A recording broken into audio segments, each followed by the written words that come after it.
Problema itong mga makos na mga vlogger at mga troll. Sige sila character assassination, sige sila bira ng bira. Ang suggest sa akin ng mga commander, sir, patayin na lang natin yung mga yan. Pag umikot ang gulong, patayin na lang natin. Screenshot na lang na screenshot kami, sir. Para maipasa kung sa intel natin. And then, patayin na lang. They made a choice. Yung, ating panibagong video. Mga minamahal, nagulat ako kasi ngayon ko lang po talaga ito nalaman na meron palang threat sa mga katulad ko, which is yung pro-government vloggers at hindi lang pro-government, yung mga sumusuporta na vlogger sa administrasyon ni PBBM. Lahat po ay may threat. So, nakita ko kasi itong video na ipinasa sa akin na yung pangalan daw po namin ay nakalista na. So, markado na daw po ang name namin at ipapasa daw po ito sa kanilang intel. Kasi ang dapat daw sa amin ay chinuchugi. Kasi wala daw kaming ibang ginawa kundi character assassination dito kay Vice President Sara Duterte. Like, nung nakita ko yung video ni Dado Clemente, napaisip ako, sino ba yung mahilig mag-character assassinate? Sino ba yung rally ng rally? Sino ba yung nagsasabing Marcos bangag, Marcos addict, 'di ba? Marcos puro lang party, Marcos puro lang gala, puro lang lamierda. 'Di ba Marcos may sakit? So sino ba ang mahilig mag-character assassinate in the first place? Kaya nga nagtataka ako na bakit nakasulat yung pangalan namin sa intel na tinutukoy ni Dado Clemente na in the first place, 'di ba kayo itong mahilig manira? 'Di ba kayo itong mahilig mag-character assassinate? Bumubuo pa nga kayo ng grupo eh. O anong klaseng grupo? O doon sa EDSA People Power. Diba? Sa EDSA Shrine. Anong ginagawa ninyo? Nagtipon-tipon kayo. Hindi lang yun yung unang beses. Diba meron din kayong hakbang ng maisog? Na hindi lang isang beses na ginawa yung rally na yon. Simula January, February hanggang umabot na ng August. Lagi kayong naghakbang ng maisog rally. Hindi lang hakbang ng maisog rally, hindi lang EDSA Shrine People Power, kundi meron din kayong tinatawag na prayer rally. Diba kaya nga sabi ko sa inyo mga minamahal, ang unfair naman, syempre kami, sumusuporta sa administrasyon. Sumusuporta kami sa tama. Sinusuportahan natin ang gobyerno kasi ayaw natin na nagkakagulo. Kasi kayo mga panggulo kayo, tapos ngayon kami pa yung nakasulat sa intel ninyo na tinutukoy ninyo na kami daw po ay ipapatsugi.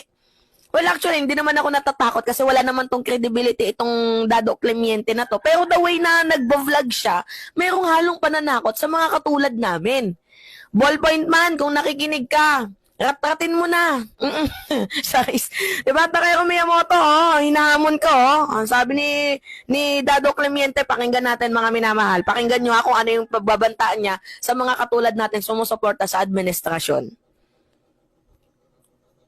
ang problema itong mga Marcos na mga vlogger at mga troll. Sige sila character assassination, sige sila bira ng bira. Ang suggest sa akin ng mga commander, sir, patayin na lang natin yung mga yan. Tragis na yung pag umikot ang gulong, patayin na lang natin. Screenshot na lang na screenshot kami, sir. Ganun. Para maipasa dun sa intel natin, and then patayin na lang. They made a choice. Yung Hindi, ang pinagtataka ko dito mga minamahal, kasi sabi ni Dado Clemente, utos daw po ng commander.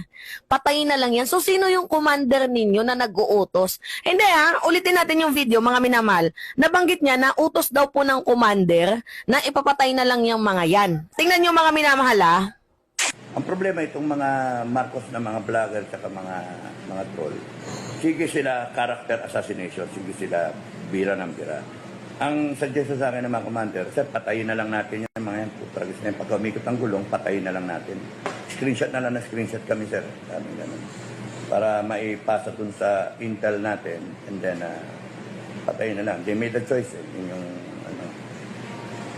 Kaya nga nagtataka ako mga minamahal Alam niyo meron tong isang PBBM vlogger supporters recently ang natsugi. Wait lang, anong pangalan nun? Jacob ata yun doon sa Davao. Ito nga mga minamahal, si Amigo ng Bayan. 'Di ba na-content ko yan sa inyo? So ngayon ang pinaka-question ko dito, si Dado ba ang nagpautos nun? 'Di ba?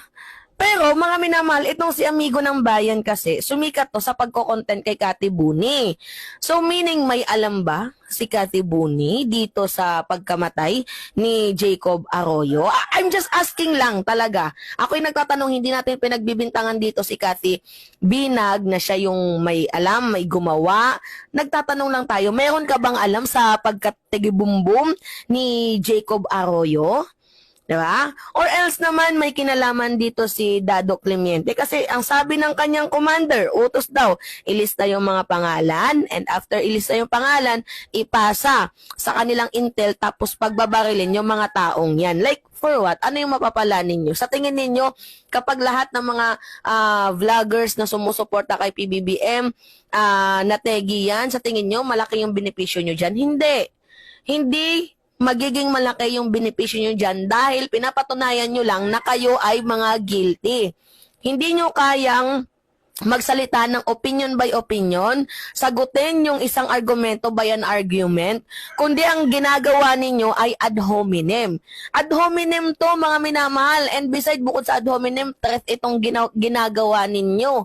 Hindi to patas, hindi to maganda. Itong ginagawa ninyo na nananakot kayo kasi mga minamahal, may mga vloggers naman talaga na iba nagko-content, sumusuporta, wala namang tinitira dito kay Sara Duterte. Kumbaga, sinusuportahan lang talaga si PBBM.